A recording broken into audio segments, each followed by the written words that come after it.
Assalamualaikum warahmatullahi wabarakatuh. Saya Suti Asanun Nadia. Pemenang Nobel Ekonomi pada tahun 2011 adalah Thomas Sargent dan Christopher Sims dari Amerika Serikat untuk penelitian empiris mereka tentang sebab dan akibat dalam makroekonomi. Bagaimana GDP dan inflasi dipengaruhi oleh kenaikan sementara pada tingkat bunga atau pemotongan pajak? Apa yang terjadi jika Bank Sentral membuat perubahan permanen dalam target inflasi atau pemerintah mengubah tujuannya untuk keseimbangan anggaran? Pemenang tahun ini di bidang ilmu ekonomi telah mengembangkan metode untuk menjawab ini dan banyak pertanyaan lain tentang hubungan kausal antara kebijakan ekonomi dan variabel makroekonomi yang berbeda seperti PDB, inflasi, lapangan kerja, dan investasi. Kejadian ini biasanya merupakan hubungan dua arah. Kebijakan mempengaruhi ekonomi, tetapi ekonomi juga mempengaruhi kebijakan. Harapan tentang masa depan adalah aspek utama dari interaksi ini. Harapan sektor swasta mengenai kegiatan ekonomi masa depan dan kebijakan mempengaruhi keputusan tentang upah, tabungan, dan investasi.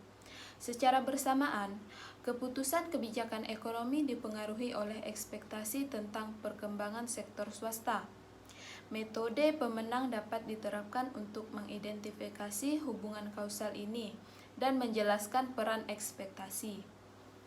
Hal ini memungkinkan untuk memastikan dampak dari tindakan kebijakan yang tidak terduga, serta perubahan kebijakan yang sistematis. Thomas Sargent telah menunjukkan bagaimana makroekonometrik struktural dapat digunakan untuk menganalisis perubahan permanen dalam kebijakan ekonomi.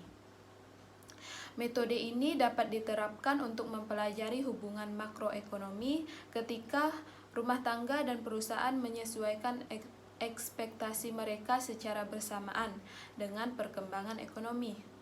Sargent telah meneliti, misalnya, era pasca Perang Dunia II, ketika banyak negara pada awalnya cenderung menerapkan kebijakan inflasi yang tinggi, tetapi akhirnya memperkenalkan perubahan sistematis dalam kebijakan ekonomi dan kembali ke tingkat inflasi yang lebih rendah. Christopher Sims telah mengembangkan metode yang disebut autoregresi vektor untuk menganalisis bagaimana perekonomian dipengaruhi oleh perubahan sementara dalam kebijakan ekonomi dan faktor lainnya. Sims dan peneliti lain telah menerapkan metode ini untuk memeriksa, misalnya, efek dari kenaikan suku bunga yang diterapkan oleh Bank Sentral.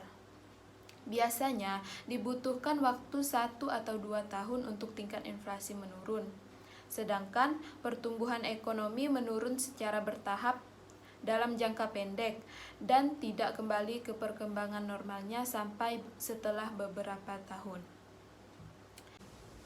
Sekian dari saya. Wassalamualaikum warahmatullahi wabarakatuh.